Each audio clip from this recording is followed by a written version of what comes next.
Hello viewers, welcome back to my channel Ritu's blog tales. তো তোমরা সবাই কেমন আছো বলো? আমি তো অনেক দিন পর এলাম। আমার একটু বাড়িতে প্রবলেম ছিল, তাই আমার এই ব্লগটা আনতে একটু দেরি হয়ে গেল। তো তোমরা নিশ্চয়ই সবাই খুব ভালো আছো, আমিও খুব ভালো আছি। তো আজকের আমার যে ব্লগটা, সেই ব্লগটা দীঘা থেকে ফেরার পথে আমরা কোথায় খেয়েছিলাম এবং কি কি করেছিলাম সেই ব্লগ নিয়ে চলে এসেছি আজকে তোমাদের কাছে। সেই ব্লগটাই তোমাদের দেখাবো এবং শেয়ার করব। তো আমরা দীঘা থেকে ফেরার পথে করেছিলাম যে কোলাঘাটে আমরা আরসালানের বিরিয়ানি খাবো, কিন্তু দুর্ভাগ্যবশত আমরা আরসালানের বিরিয়ানি পাইনি, কেন কি আরসালানে প্রচণ্ড ভিড় ছিল। তো আরসালানের পাশেই কাছাকাছি আমরা পেয়ে গেছিলাম আমিনিয়া। তো আমিনিয়াও বিরাট বড় একটা রেস্টুরেন্ট, তো সেখানে আমরা গিয়ে খাওয়া দাওয়া করেছি। তো সেখানে দেখো, এই যে দেখো আমরা চলে এসেছি এখানে আমিনিয়াতে খাওয়া দাওয়া করতে। তো এত বড় লাইন ছিল, আর তখন প্রায় বিকেল মোটামুটি 3:30 থেকে 4টে এরকম বাজছিল, আর আমাদের তো খুব খিদে পেয়ে গেছিলো। আর এখানে দেখো আমিনিয়াতে বিরিয়ানি খাবার জন্য প্রচুর লোকের ভিড় হয়েছিল, আর সবাই অপেক্ষা করছিল যে কখন তার টার্ন আসবে। ঠিক সেরকমই আমরাও দেখো এখানে অপেক্ষা করছিলাম আমাদের কখন টার্ন আসবে। তো প্রায় আমরা 1 থেকে 2 ঘন্টা মতো আমরা দাঁড়িয়েছিলাম লাইনে। তো আমাদের প্রচণ্ড টায়ার্ড লাগছিল, খুব খিদেও পেয়ে গেছিলো, কিন্তু কি করব, আমরা এদিক ওদিক ঘুরছিলাম, দাঁড়িয়ে গল্প করছিলাম, আর বারবার রিসেপশনে গিয়ে জিজ্ঞেস করছিলাম যে কখন মানে আমাদের নাম্বার আসবে। আর এখানে এসে এটাও বুঝলাম যে আমাদের মতো বিরিয়ানি লাভার্সরাও আমিনিয়াতে কখন বিরিয়ানি খাবে সেই অপেক্ষায় ছিল। তো এমনিতেই তো আমরা সবাই আমিনিয়ার বিরিয়ানি খেতে খুব ভালোবাসি। আমিনিয়ার বিরিয়ানি খুব ফেমাস একটা বিরিয়ানির দোকান।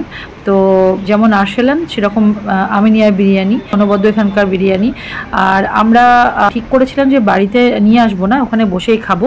ওখানে বসে খাওয়ার একটা আনন্দই আলাদা, যতই হোক রেস্টুরেন্ট। তো আমরা সবাই, আমি, আমার বোনের হাজব্যান্ড, আমার ছেলে, আমার হাজব্যান্ড, সবাই আমরা এই যে দেখো ঢুকে পড়েছি এখন আমিনিয়ার ভেতরে, রেস্টুরেন্টের ভেতরে। তো এখন আমরা এখানে বসে আমাদের বিরিয়ানিটাকে এনজয় করব। আর তোমরাও দেখতে থাকো যে আমরা কীভাবে বিরিয়ানিটাকে এনজয় করছি।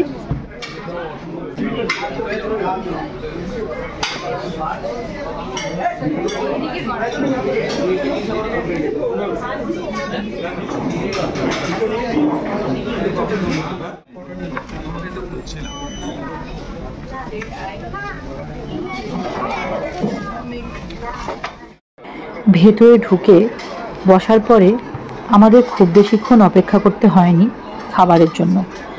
বসার পরে পরেই আমাদেরকে বিরিয়ানি সার্ভ করে দেওয়া হয়েছিল। দেখো আমরা এখানে নিয়েছি চিকেন চাপ আর মাটন বিরিয়ানি। তো তার সঙ্গে আমরা এক্সট্রা আলুও নিয়েছিলাম, স্পেশাল বিরিয়ানি নিয়েছিলাম। তো স্পেশাল বিরিয়ানিতে একটু স্পেশাল তো থাকবেই, 2টো করে আলু, 2টো করে ডিম, 2টো করে চিকেন, মাটন সবই ছিল। এবারে আসি বিরিয়ানির কথায়। তোমরা যদি জিজ্ঞেস করো যে বিরিয়ানিটা কেমন ছিল, তো তোমরা দেখতেই পাচ্ছ, দেখতে এত অসাধারণ বিরিয়ানিটা হয়েছিল। আর তার সঙ্গে চিকেন চাপ নিয়েছিলাম আমরা, তো মাটন বিরিয়ানি এবং চিকেন চাপ নিয়েছিলাম আমরা। তো এই যে দেখো তোমরা দেখতেই পাচ্ছ এখানে যে বিরিয়ানিটা কত সুন্দর দেখতে, আর পরিমাণটাও এখানে প্রচুর দেয়, প্রচুর পরিমাণে দেয়। তোমরা যদি মনে করো যে 1 প্লেট নিয়ে তোমরা দুজনে খাবে, সেটাও হয়তো খেয়ে থেকে যাবে। তো সত্যি খুব টেস্টি ছিল বিরিয়ানিটা। আমার আমিনিয়ার বিরিয়ানিটা অসাধারণ লেগেছে, ভীষণ ভালো লেগেছে। আর আমরা খুব এনজয় করেছি বিরিয়ানিটাকে, খুব ভালো মতন খেয়েছি, আর অনেকটা পরিমাণেই খেয়ে ফেলেছিলাম। আর বিরিয়ানি তো লোভনীয় জিনিস, বুঝতেই পারছো। তো এটা অল্প স্বল্প খেলে কি আর চলে বলো?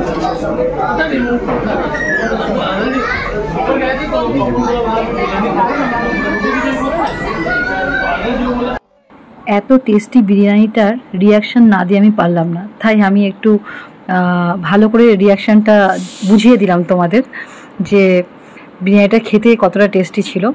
তো আমি আবারও বলবো, তোমরা যারা এখন অবধি আমিনিয়াতে বিরিয়ানি বসে খাওনি এসে, তো তোমরা কিন্তু অতি অবশ্যই ছুটির দিন করে কোনো একদিন ফ্যামিলি নিয়ে চলে এসো, আর এখানে এসে বসে বিরিয়ানিটা খেয়েছো। বিরিয়ানি খাওয়ার পরে মিষ্টি মুখ করবো না, সেটা তো হয় না, তাই না? তো আমরা আবার অর্ডার করে ফেললাম ফিরনি। তো ফিরনিটা আমি ফার্স্ট টাইম খেলাম, প্রথম খেয়েছি, তো আমার ভীষণ ভালো লেগেছে। ফিরনিটা খুব ভালো ছিল। বিরিয়ানির পরে ফিরনি খেয়েছিলাম আমরা, খুব খুব টেস্টি ছিল। তো এটা তোমরা যখন আসবে এখানে খেতে, তো ফিরনিটা একটু ট্রাই করে নিও। দীঘা, উদয়পুর সব কিছু মিলিয়ে ঘুরতে যাওয়ার জার্নিটা আমাদের খুব ভালোই কেটেছিল।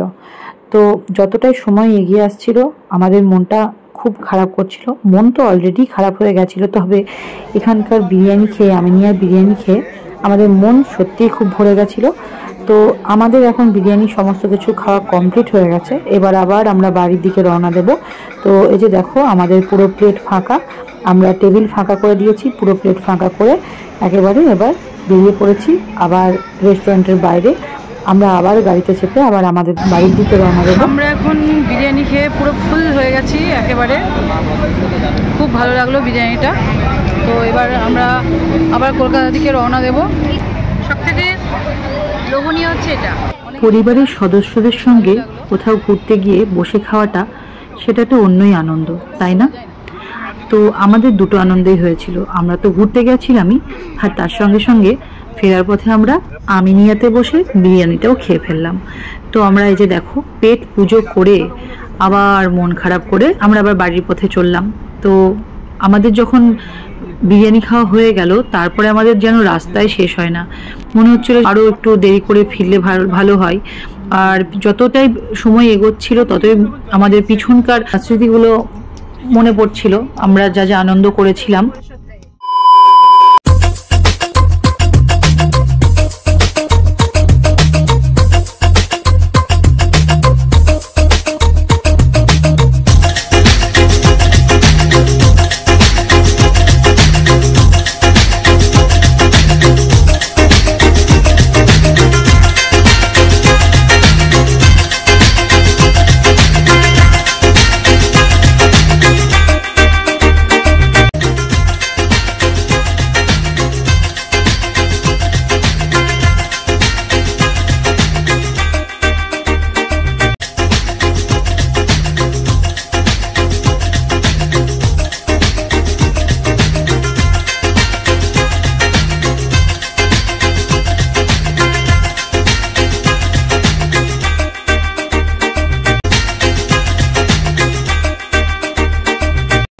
উত্তাল সমুদ্রের ঢেউয়ের আওয়াজকে পিছনে ফেলে আবার আমরা আমাদের ব্যস্ততম শহরে ফিরে এলাম।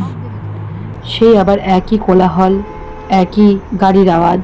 কিন্তু কি করার, আমাদের তো আমাদের কাজের জীবনে ফিরতেই হবে, তাই না?